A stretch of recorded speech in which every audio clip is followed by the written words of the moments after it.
we are discussing about discussion is going about the atom के बारे में हम डिस्कशन कर रहे हैं, ठीक है। तो एटम के बारे में अभी तक जो हमारी बेसिक नॉलेज बन चुकी है वो ये है कि एटम में इलेक्ट्रॉन्स होते हैं, इलेक्ट्रॉन्स अपने अपने ऑर्बिट में रिवॉल्व कर रहे होते हैं एक फिक्स्ड कोर के अराउंड, जिसको हम कहते हैं न्यूक्लियस। और ये भी जान चुके हैं कि न्यूक्लियस के अंदर सारा का सारा मास कंसंट्रेटेड है और न्यूक्लियस का जो अपना चार्ज है वो है पॉजिटिव।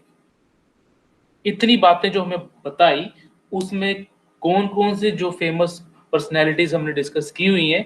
एक था जो जिसने पहला मॉडल दिया, दैट वाज थॉमसन। दूसरा था रदरफोर्ड, जिसकी ऑब्जर्वेशंस जो थी those were based upon the experiments. Then due to some limitations फिर बोहर ने अपना मॉडल ऑफ एटम दिया और बोहर के जो मेन 3 पोस्टुलेट्स थे हमने वो भी डिस्कस किए। ओके, सो उसी के आगे आज हम शुरू करेंगे कि जो मेन लिमिटेशन आ रही थी रदरफोर्ड के मॉडल की कि वो स्पेक्ट्रम को एक्सप्लेन नहीं कर पाए कि स्पेक्ट्रम बनने की वजह क्या है, स्पेक्ट्रम कब कब बनता है। उन स्पेक्ट्रल सीरीज को एक्सप्लेन किया गया बोहर के द्वारा by using his model of atom, और उसके जो मॉडल के पोस्टुलेट्स थे उसका सहारा लिया गया बोहर के द्वारा। तो चलिए वन बाय वन हम इसकी डिस्कशन करते हैं। ओके, थोड़ी देर में आपकी स्क्रीन विजिबल हो जाएगी।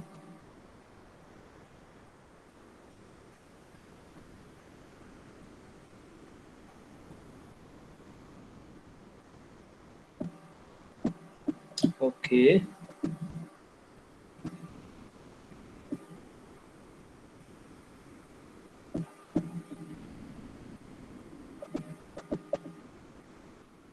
हाँ जी। So I hope everything is visible on your screen. अब आ चुका होगा। सो हम अब आज जो शुरू कर रहे हैं we are going to explain the reason for the spectral lines. Spectral lines का रीजन क्या होता है। इससे पहले मैं आपको फिर से बता दूं कि ये स्पेक्ट्रम होता क्या है, स्पेक्ट्रम क्या होता है, ठीक है। तो स्पेक्ट्रम भी एक्चुअली पहले हमारे सिलेबस में होता था, बट फिर भी आज थोड़ी सी ब्रीफली डिस्कस कर लेते हैं कि ये स्पेक्ट्रम क्या होता है। स्पेक्ट्रम बेसिकली एक रेडिएशन जब एमिट होती हैं उनका जब ऑर्डर्ड वे में उनकी अरेंजमेंट की जाती है, एक प्रॉपर अरेंज किया जाता है रेडिएशंस को डिपेंडिंग अपॉन देयर वेवलेंथ और फ्रीक्वेंसी, उसे हम बोलते हैं स्पेक्ट्रा और स्पेक्ट्रम, ठीक है। और जैसे कि हमने वही अगेन वापस रिपीट कर रहा हूं कि इलेक्ट्रोमैग्नेटिक वेव का स्पेक्ट्रम पढ़ा, वो मैंने बोला आपको सीरीज में याद करना है, मतलब कि वन आफ्टर अनदर। आइदर आप उसको असेंडिंग ऑर्डर में याद कीजिए या डिसेंडिंग ऑर्डर में याद कीजिए, बट इंपॉर्टेंट इज कि आपको समझना है कि पहले कौन सी आती है और दूसरी इलेक्ट्रोमैग्नेटिक वेव कौन सी आती है। तो वो डिपेंड कर रहा है हम कैसे अरेंज कर रहे हैं, ठीक है। वो हमने जो अरेंजमेंट किया था that was the basis on that arrangement was based upon the what frequency.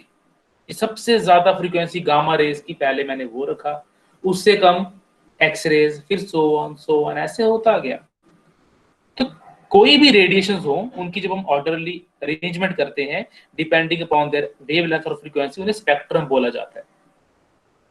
और ये जो स्पेक्ट्रम का ओरिजिन है सक्सेसफुली एटॉमिक थ्योरी में हमें पता लग जाता है, जिसमें ये हमें मालूम चलता है कि हर एक एटम में इलेक्ट्रॉन्स रिवॉल्व कर रहे होते हैं न्यूक्लियस के, ठीक है। और उन्हीं इलेक्ट्रॉन्स की वजह से अगर इलेक्ट्रॉन्स अपने ऑर्बिट चेंज करते हैं, जब वो ऑर्बिट चेंज कर रहे होते हैं तब उनकी कोई उनमें से लाइट एमिट होती है, उनमें से कोई एनर्जी निकलती है in the form of photon, तब हमें वो लाइट दिखती है, तब एक स्पेक्ट्रा दिखता है। तो अलग अलग केसेस में अलग अलग टाइप का स्पेक्ट्रम बनता है। आगे जाएंगे तो स्पेक्ट्रम के भी कई टाइप्स होते हैं, emission spectrum, absorption spectrum. Emission में भी आ जाती है 3 टाइप की, कॉन्टिन्यूअस जिसमें कॉन्टिन्यूअस वे में अरेंज किया होता है, जैसे स्पेक्ट्र ऑफ सनलाइट है, ठीक है। और फिर आता है लाइन एमिशन, जिसमें लाइंस बनती हैं। फिर आता है बैंड एमिशन, तो सो ऑन होती हैं ये टाइप्स। बट बेसिक आपको याद रखना स्पेक्ट्रा क्या होता है, स्पेक्ट्रल सीरीज क्या होती है। अब इस स्पेक्ट्रल सीरीज के बनने का जो एक्सप्लेनेशन दी बोहर के पोस्टुलेट की हेल्प से हम वो एक्सप्लेन कर सकते हैं, ठीक है। तो बोहर का जो थर्ड पोस्टुलेट था वो ये था, और लास्ट जो एक 3 पोस्टुलेट से थर्ड पोस्टुलेट ये कहता था कि जब भी कोई इलेक्ट्रॉन जंप करता है हायर एनर्जी लेवल से लोअर एनर्जी लेवल पे, जब इलेक्ट्रॉन की ट्रांजिशन होती है तब लाइट एमिट होती है, फोटोन रिलीज होता है, कोई एनर्जी निकलती है। बेस्ड अपॉन दी ट्रांजिशन के बेस पे जो हाइड्रोजन का स्पेक्ट्रम बनता है वो बोहर के पोस्टुलेट से एक्सप्लेन किया जा सकता है, ट्रांजिशन के बेस पे। मतलब कि अगर कोई दूसरे ऑर्बिट से पहले ऑर्बिट में आ रहा है तब डिफरेंट काइंड ऑफ लाइट निकलती है, तब डिफरेंट काइंड ऑफ एक स्पेक्ट्रम मिलता है हमें, डिफरेंट काइंड की लाइट मिलती है। अगर कोई थर्ड ऑर्बिट से पहले ऑर्बिट में जंप करता है तो कुछ डिफरेंट और ही दूसरी टाइप की कोई सीरीज मिल जाएगी, कोई दूसरी टाइप का कलर मिलता है वहां पे। तो वो कैसे पता किया जाता है कि किस केस में कौन सी सीरीज बननी है, उसके लिए हमें ये फॉर्मूला आपके सामने दिया गया है। अब ये फॉर्मूला कैसे बनता है मैं आपको ये बता देता हूं, क्योंकि इसके बारे में नॉलेज होनी चाहिए, क्योंकि डायरेक्ट फॉर्मूले हमेशा याद करने थोड़े से मुश्किल हो जाते हैं। अब ये फॉर्मूला क्या है, इसकी एक्सप्लेनेशन क्या है, जो आपको बॉक्स में दिख रहा है वो मैं आपको समझाता हूँ कि वो क्या है। तो चलिए शुरू करते हैं। मैं आपको स्क्रीन दिखा दूं, व्हाइट बोर्ड, देन समझेंगे कौन सी सीरीज किस केस में बनती है। ओके, तो जैसे ही विजिबल होगा मुझे बता देना, ठीक है। तो व्हाइट बोर्ड आपके सामने आएगा, हम वहां पे समझेंगे कि क्या होता है ये। मैं क्यों आ गया,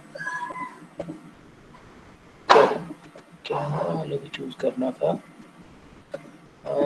just it will wait for few seconds.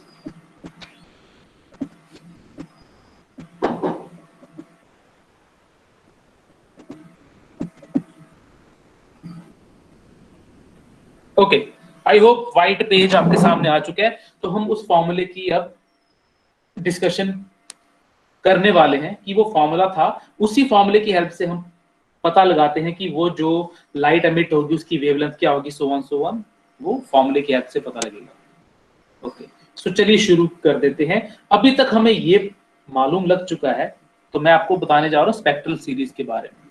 अभी तक हमें ये पता है कि टोटल एनर्जी जो होती है, टोटल एनर्जी जो भी होती है उसका एक्सप्रेशन पता था, total energy of electron in the orbit is given by En equals to minus 2 pi square mk square e raised to power 4 n square h square। ये फॉर्मूला है। ये कैसे बनता है मैंने लास्ट क्लास में आपको बताया था। This is the formula of the energy. और जब भी कोई इलेक्ट्रॉन जंप करता है from higher orbit to lower orbit, मान लेते हैं कि E2 जो होगा, E2 हमारा हायर ऑर्बिट है, higher energy level, E2 is the higher energy level है। और E1 मान लेते हैं lower energy level, E1 is the lower energy level, ठीक है। ये हमने अभी के लिए लेट कर लिया हो यहाँ पे। अब बोहर ने बताया कि जब इलेक्ट्रॉन हाई से लो में आता है ना तो एनर्जी निकलती है, रेडिएशन निकलती है। तो वो फॉर्मूला क्या होता है, जो एनर्जी निकलती है, it is given by H nu is equals to differences of the energy levels of orbits. Energy का इक्वल्स टू एच न्यू, जो किसके इक्वल होगी, ये किसकी एनर्जी है, ये वो एनर्जी है जो फोटोन जब रिलीज होता है अपने साथ लेकर निकलता है। और ये एनर्जी लेवल है हायर एनर्जी लेवल, ये लोअर एनर्जी लेवल। तो जब जंप किया जाता है तो इलेक्ट्रॉन जब एनर्जी रिलीज करता है in the form of radiation, it is given by h nu equals to E2 minus E1। अब हम वैल्यू पुट कर देते हैं यहां पर, ठीक है। तो फॉर्मूला बेसिक हमारा -2 pi m k square e raise to power 4 n h square. इन दोनों में डिफरेंस किस चीज की है कि ये जो 2 है वो सेम रहेगा, पाई स्क्वायर दोनों में सेम होगा, m दोनों में सेम होगा, k स्क्वायर सेम है, E4 सेम है और h स्क्वायर सेम है, ये चीजें सेम है। But the value of n की वैल्यू अलग अलग है। n हमारा था प्रिंसिपल क्वांटम नंबर, इसकी वैल्यू अलग अलग है यहाँ पर। तो वो क्या बन जाएगी यहाँ पे 1/n1 square minus 1/n2 square, क्योंकि अगर हमारा हायर एनर्जी लेवल E2 है, लोअर E1 है, तो उसका डिफरेंस होगा। अब क्योंकि यहाँ पे नेगेटिव था तो n1 पहले आएगा प्लस और माइनस वाला बाद में आ जाएगा n2, ठीक है। तो ये तो हमारा एक फॉर्मूला बन के तैयार हो गया। अब यहां पर क्या है h न्यू, तो अगर मैंने न्यू को यहीं पे रखा, फ्रीक्वेंसी को यहीं पर रखता हूं, h इधर जाके इस h स्क्वायर से मल्टीप्लाई होगा, then the formula becomes 2 pi square m k square e raise to power 4 upon h cube n1 square minus n2 square. I hope आपको दिख रहा होगा, विजिबल होगा, नहीं दिखेगा तो बता देना, ठीक है। नाउ ये है फ्रीक्वेंसी का फॉर्मूला। वी नो फ्रीक्वेंसी जो होती है it is given by, frequency का एक और फॉर्मूला भी होता है, v equals to nu lambda. सबको याद है ना, यहां पर लिख रहा हूं, एक फॉर्मूला होता है v equals to nu lambda, ये आपको याद होना चाहिए, जहां पे v स्पीड हो सकती है, कुछ भी हो सकता है, बट ये अभी हम बात कर रहे हैं उस फोटोन की, ठीक है। तो मैं क्या कर रहा हूं यहाँ पे, बोथ साइड्स को डिवाइड कर रहा हूं with the speed of light. तो formula becomes nu upon c equals to 2 pi square m k square e raise to power 4 upon h cube into c both sides मैंने divide कर दिए यहाँ पे, it becomes n1 square upon n2 square. इससे क्या हो जाएगा, मुझे पता होता है न्यू अपॉन c जो होता है इट इज दी वेवलेंथ, ठीक है। Frequency upon v 1 upon lambda होता है, तो न्यू अपॉन c की वैल्यू बन जाएगी 1 अपॉन लैम्डा। कैसे बनेगी, ये फॉर्मूला यूज किया मैंने। तो what is the final expression, it is कुछ कैंसिल होता है यहां से हमारा, right now, okay okay okay, नहीं कुछ कैंसिल नहीं हो रहा, तो लिख देते हैं 2 pi square m k square e raise to power 4 divide by h cube into c 1 upon n1 का स्क्वायर माइनस 1 अपॉन n2 का स्क्वायर। ये एक्सप्रेशन हमारे पास आया। इस 1 अपॉन लैम्डा को हम कहते हैं वेव नंबर। इसको डिनोट किया जाता है न्यू बार से। न्यू बार एक सिंबल दिया गया 1 अपॉन लैम्डा को, इसका मतलब होता है, इसको बोलते हैं complete wave per unit wavelength, या कितनी वेव्स बनती हैं पर यूनिट वेवलेंथ में, ये होता है हमारा wave number, number of complete waves per unit length, it is wave number, ठीक है। तो ये वेव नंबर है। और ये जो सारी चीज, ये वैल्यू देखोगे ना आप, 2 pi square m k square e4 h cube c, इसमें हर एक टर्म कांस्टेंट है। इन दिस, जिसको मैं अंडरलाइन कर रहा हूं, ये पूरी की पूरी चीज कांस्टेंट है। 2 is a number which is constant, pi is a constant, mass is constant, k वही है 1/4 पे एप्सिलॉन नॉट, कूलम्स नहीं, हाँ कूलम्स कांस्टेंट, ये भी फिक्स है वैल्यू इसकी। e raise to power 4, e is charge, constant value, Planck's constant, constant speed of light constant, हर चीज कांस्टेंट है। इस कांस्टेंट को हम लिखते हैं r, इसको क्या लिख देंगे r, और इसका नाम रखा गया रिडबर्ग्स कांस्टेंट। तो formula is n1 square minus n2 square. So इस फॉर्मूले को हम यूज करते हैं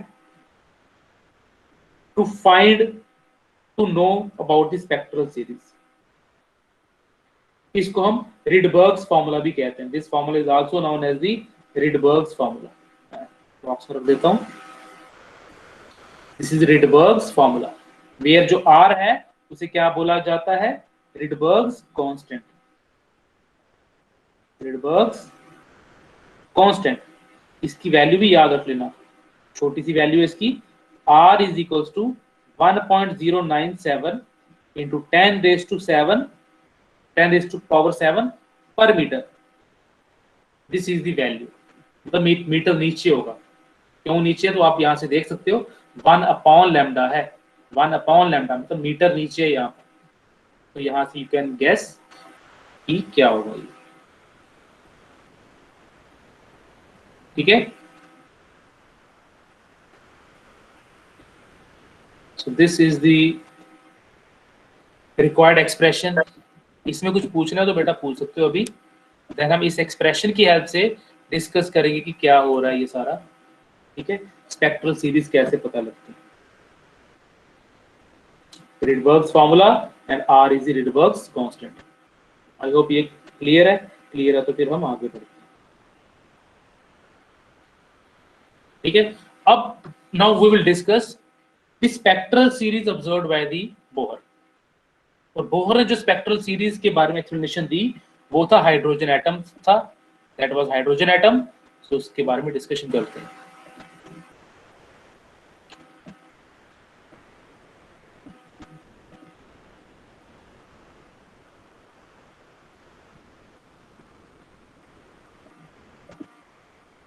okay, so that formula you can C in the box.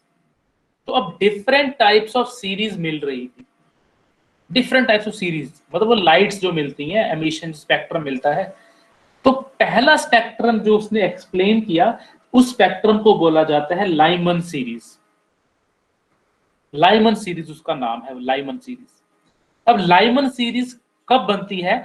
जब कोई इलेक्ट्रॉन किसी भी आउटर ऑर्बिट से, आउटर मतलब कि दूसरा, तीसरा या चौथा, किसी भी आउटर ऑर्बिट से अगर इलेक्ट्रॉन जंप करता है टू द फर्स्ट ऑर्बिट, तब बनती है हमारी लाइमन सीरीज। तो उसकी जो लाइमन सीरीज में जो हमारी वेव नंबर होगा वो कैसे फाइंड किया जाएगा? So you can see the formula. यहां पे wave number is equal to R 1/n1 square था अपॉन 1/n2 स्क्वायर। ठीक है, तो n1 की वैल्यू पता है, it is equal to 1, n is equal to 1 कि पहले ऑर्बिट में आ रहा है। और हायर एनर्जी लेवल की वैल्यू कुछ भी हो सकती है। It can be 2, it can be 3, it can B 4। तो जब भी कोई एक इलेक्ट्रॉन हायर एनर्जी लेवल, मतलब हायर एनर्जी मतलब एनी ऑर्बिट एक्सेप्ट 1, पहले ऑर्बिट को छोड़ के बाकी किसी भी ऑर्बिट से अगर इलेक्ट्रॉन जंप करता है फर्स्ट ऑर्बिट में, तब बनती है लाइमन सीरीज। तब क्या बनती है? Lyman series. और इस लाइमन सीरीज में जो हमारी वेवलेंथ आती है उस लाइट की, वो मैं आपको बता देता हूं किसके इक्वल आएगी। फॉर्मूला यही रहेगा हमारा, formula will be same, but वो किसके इक्वल आएगी उसको मैं बताता हूं आपको। सो देखिए, तो पहली सीरीज की मैं आपको वैल्यू बताने जा रहा हूं कि पहली सीरीज की वैल्यू क्या होगी। तो थोड़ा सा जूम कर लूं मैं।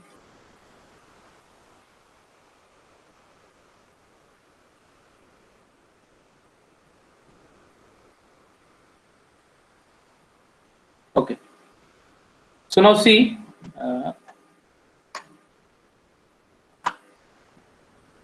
पहली की बात की जा रही है यहाँ पे। जूम कम कर देते हैं, लाइमन सीरीज। हाँ जी, अब ठीक है। लाइमन सीरीज,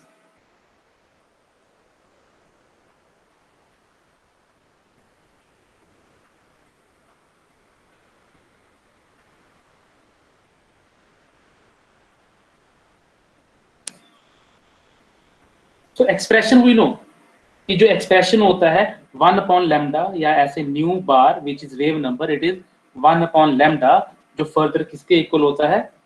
R 1/n1 का स्क्वायर माइनस 1/n2 का स्क्वायर। ठीक है, और हमें ये पता है कि n1 की वैल्यू यहाँ पे 1 हो सकती है, ठीक है, n1 की value is 1, whereas n2 can be 2, दूसरे ऑर्बिट भी हो सकता है, तीसरा भी हो सकता है, चौथा भी, so on up to infinity हो सकता है। तो अब यहाँ पे निकालते हैं कि वेवलेंथ क्या हो सकती है। तो अब यहाँ पे मैं निकालूंगा मैक्सिमम और मिनिमम वेवलेंथ। मैक्सिमम और मिनिमम वेवलेंथ। मिनिमम वेवलेंथ का मतलब अगर इलेक्ट्रॉन जंप कर रहा है, ये इलेक्ट्रॉन है, मान लो ये न्यूक्लियस है, ये पहला ऑर्बिट, ये दूसरा ऑर्बिट, तो अगर दूसरे ऑर्बिट से n2 से जंप करता है n1 में इलेक्ट्रॉन, ऐसे पहले ऑर्बिट पे आ रहा है, फर्स्ट ऑर्बिट पे, तब हमारी जो मैक्सिमम वेवलेंथ होगी क्या होगी, लैम्डा मैक्स जो होगा it is equals to r 1 का स्क्वायर माइनस 2 का स्क्वायर, क्योंकि यहाँ पे n2 है दूसरा ऑर्बिट, n1 है पहला ऑर्बिट। यस, कुछ कोई बोल रहा है बच्चा? Hello hello, someone has a doubt?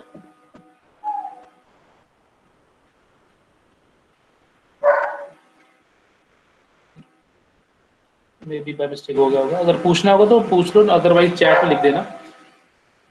हाँ, आर वी नो किसके इक्वल है, 1.097 10⁻⁷। तो ये इसको सारा सॉल्व करने के बाद जो हमारा आंसर आता है ना, लैम्डा मैक्स की वैल्यू, लैम्डा मैक्स की वैल्यू आती है हमारे पास नियर अराउंड 1.216 इंटू 10⁻⁻7 मीटर। और अगर इसको मैं एंगस्ट्रॉम में चेंज कर देता हूँ, नीचे लिख देते हैं, अगर एंगस्ट्रॉम में चेंज करेंगे इट इज 1216 एंगस्ट्रॉम। ये है मैक्सिमम वेवलेंथ। और मैक्सिमम वेवलेंथ तब मिलती है लाइमन सीरीज में जब इलेक्ट्रॉन्स n2 से n1 में आता है। और मिनिमम वेवलेंथ क्या होती है, मिनिमम वेवलेंथ होती है जब n1 पे तो इलेक्ट्रॉन आता है, बट कहां से आता है, n2 जो होता है इन्फिनिटी होता है, मतलब इनफाइनाइट जो ऑर्बिट होगा बड़ा दूर, n1 न्यूक्लियस के पास है, फिर n2 n3 n4 ऐसे, अगर इनफाइनाइट वैल्यू होगी तब हमारी जो वेवलेंथ आएगी लैम्डा मिनिमम, सॉल्व करने के बाद हमारे पास आता है 912 angstrom. So this is the maximum value. और मैक्सिमम वैल्यू मिलती है जब सेकंड से फर्स्ट ऑर्बिट में इलेक्ट्रॉन जंप करता है, and this is the lambda minimum, minimum wavelength in Lyman series. वो तब मिलती है जब इलेक्ट्रॉन जंप करता है from the infinite shell orbit to the inner orbit 1। तो ये हमारी लाइमन सीरीज। और हमें ये पता लग जाता है फ्रॉम द वैल्यू कि जो हमारी लाइमन सीरीज होती है, लाइमन सीरीज कहां पे गई लाइमन सीरीज,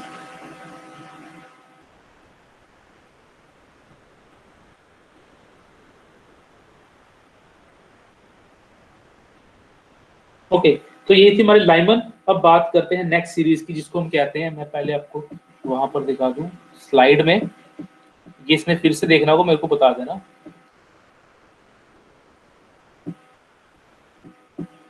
सेम वे में हम बाकी के लिए सॉल्व कर लेते हैं। तो ये हमारी पहली सीरीज लाइमन सीरीज। और लाइमन सीरीज की जो फ्रीक्वेंसी होती है, वेवलेंथ होती है ना, it lies in the UV region. Lyman series में जो रेडिएशन एमिट होगी, जो वेव्स निकलती हैं, वो यूवी रीजन में लाई करती हैं, क्योंकि इनकी जो वेवलेंथ आती है it is corresponding to the ultraviolet region. In the same way next series आती है बाल्मर सीरीज। बाल्मर सीरीज क्या होता है, when electron jumps to the second orbit, जब इलेक्ट्रॉन सेकंड ऑर्बिट में जंप करता है फ्रॉम द आउटर ऑर्बिट, वो चाहे 3 हो, चाहे 4 हो, चाहे 5, चाहे nth ऑर्बिट हो, जब इलेक्ट्रॉन सेकंड ऑर्बिट में आता है फ्रॉम एनी आउटर ऑर्बिट, तब बनती है हमारी बाल्मर सीरीज। और बाल्मर सीरीज की जब हम वेवलेंथ निकालते हैं, मैंने एक आपको निकाल के दी, बाकी आप खुद निकाल सकते हैं by using the same formula जो आपको स्क्रीन पे विजिबल है। यहाँ पे जो n जो पहले आ रहा है इट इज ऑलवेज 2, उसको आप n1 बोल सकते हो। बाकी जो n2 होंगे यहाँ पे हायर एनर्जी लेवल, वो हायर एनर्जी लेवल आपके 3 4 5 6 कोई भी हो सकता है।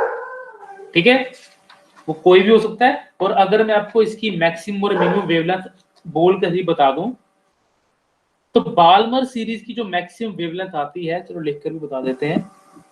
The maximum wavelength of the Balmer series it is, screen I guess आ चुकी है, मैं बाल्मर की बात कर रहा हूं यहाँ पे। बाल्मर सेम फॉर्मूले से यहाँ पे हम निकालते हैं। बाल्मर की जो मैक्सिमम वेवलेंथ आती है it is near around 65 66.4 angstrom. और जो लैम्डा मिनिमम आता है, minimum wavelength of the Balmer series, it is 3648 angstrom. So these are the wavelengths of the Balmer series, maximum और minimum। और ये जो वेवलेंथ की वैल्यू आती है it is corresponding to the visible light. मतलब कि अगर इलेक्ट्रॉन जंप कर रहा है सेकंड ऑर्बिट में ना, तो हमें लाइट दिखती है, बट अगर इलेक्ट्रॉन जंप कर रहा है हमारा फर्स्ट ऑर्बिट में, हमें लाइट हार्डली दिखे, क्योंकि अल्ट्रावायलेट रेडिएशन विजिबल नहीं होती। तो ये दोनों में फर्क होगा। नेक्स्ट सीरीज जो होती है हमारी, तो अब तो आई गेस मैं यहाँ पे खत्म कर सकता हूँ। सेम वैसे हम सारे निकाल सकते हैं। ओके, आ गया। This is the next series, Pascal series. Pascal series you can guess, अगर इलेक्ट्रॉन थर्ड में जंप करता है फ्रॉम एनी आउटर शेल, वो आउटर शेल चाहे 4 5 6 हो, वो होती है पास्कल सीरीज। पर पास्कल सीरीज की अगर हम वेवलेंथ निकालते हैं, it lies in the infrared region. मतलब उसकी जो रेडिएशन निकलती हैं, वो रेडिएशन की वेवलेंथ जो होती है it is corresponding to the infrared radiation. After the Pascal series we have bracket series. ठीक है, तो ब्रैकेट सीरीज में क्या होता है, जब इलेक्ट्रॉन जंप करते हैं फोर्थ शेल में। And last series is P fund, जब इलेक्ट्रॉन जंप करते हैं फिफ्थ शेल में। तो ऐसे हम सारे निकाल सकते हैं। तो फ्रॉम द डायग्राम, आपको डायग्राम पे दिया गया है, आप देख सकते हो यहाँ पे कि किस किस सीरीज को हम कब कब ऑब्जर्व करते हैं। सो यू कैन सी, अगर पहले ऑर्बिट में आ रहा है वो लाइमन सीरीज है, अगर दूसरे ऑर्बिट में आ जा रहा है वो बाल्मर है, तीसरे ऑर्बिट में पास्कल सीरीज बनती है, अगर इलेक्ट्रॉन जंप करता है तो ब्रैकेट फोर्थ में बनेगी, तो पी फंड सीरीज बनती है अगर इलेक्ट्रॉन जंप करता है fifth orbit.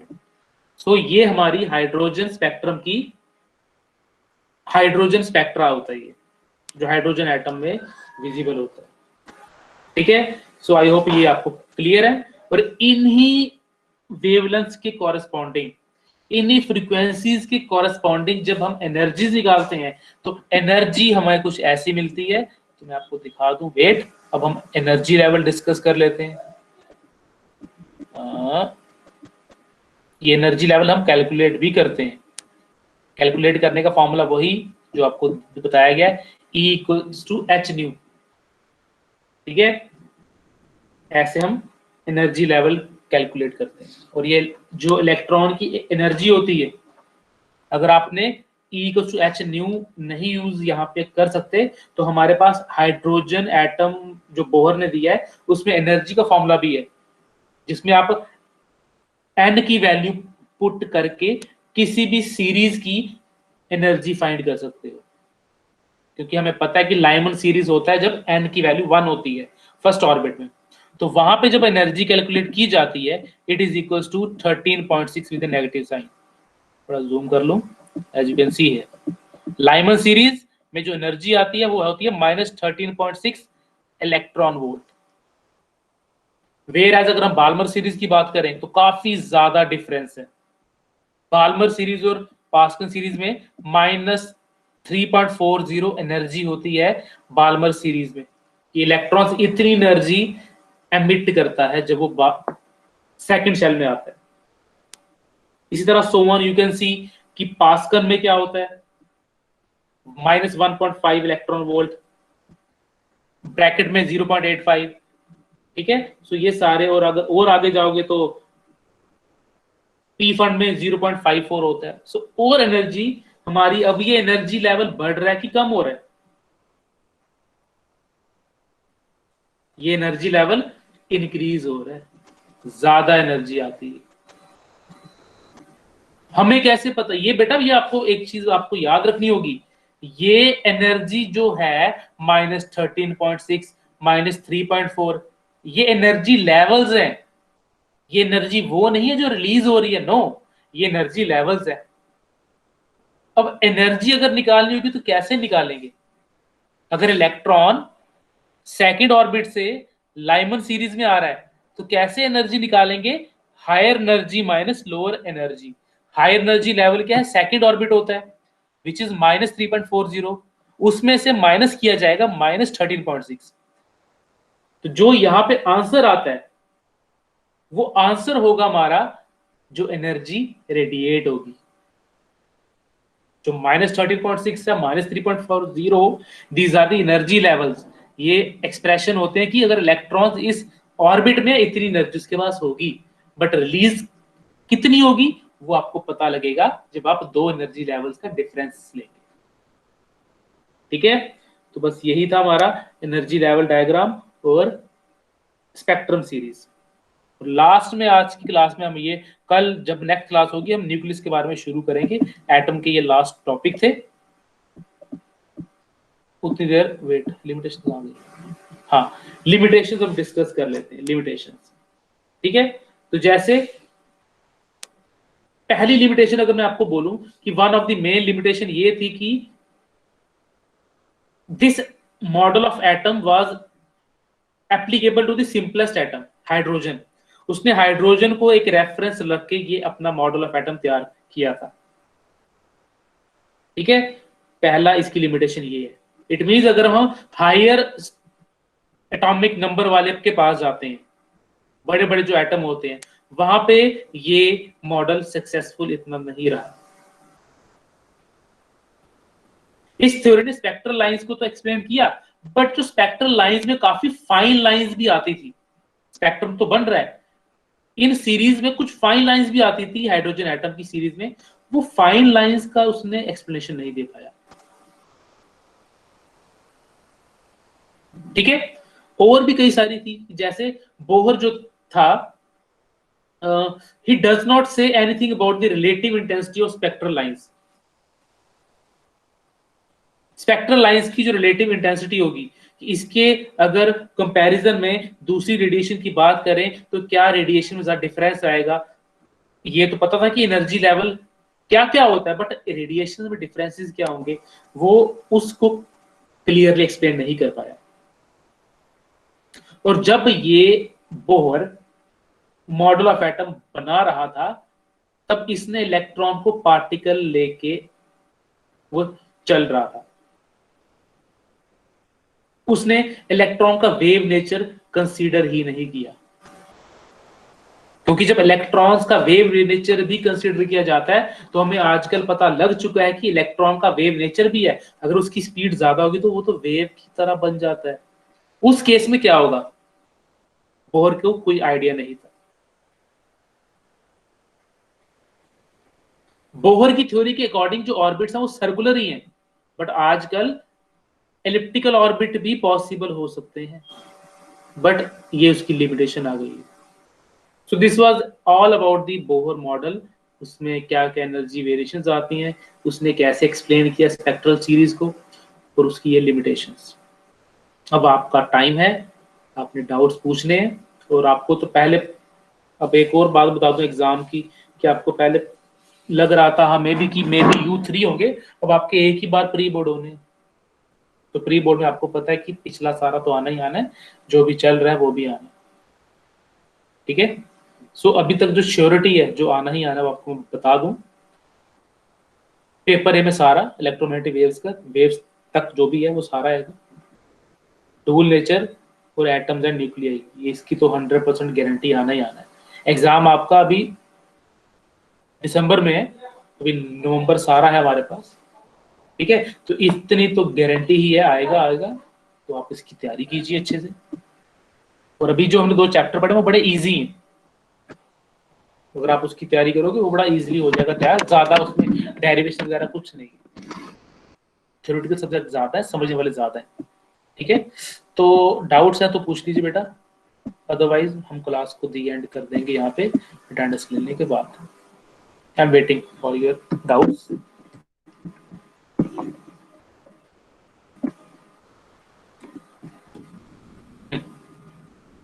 Attendance is over. Anyone having any doubt, you can ask.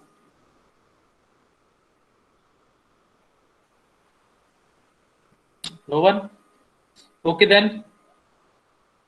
Atom and nuclear का एटॉमिक पार्ट जो था एटम के बारे में था वो खत्म हो चुका है, जिसमें अल्फा स्कैटरिंग थी, रदरफोर्ड मॉडल ऑफ एटम था, थॉम्पसन का एटम था, बोहर का मॉडल का एटम था, स्पेक्ट्रलाइज्ड एक्सप्लेनेशन थी और लिमिटेशंस। तो chapter is over. So if there are no doubts then good bye. I hope आपकी फाइल्स तैयार है। डेट भी शायद मैम ने आपको बता दी हो, may be, I don't know. नहीं बताई होंगी तो आज फिर मैम आपको बता देंगे, वेलकम है। Okay then class is over बेटा, यू मे लीव नाउ।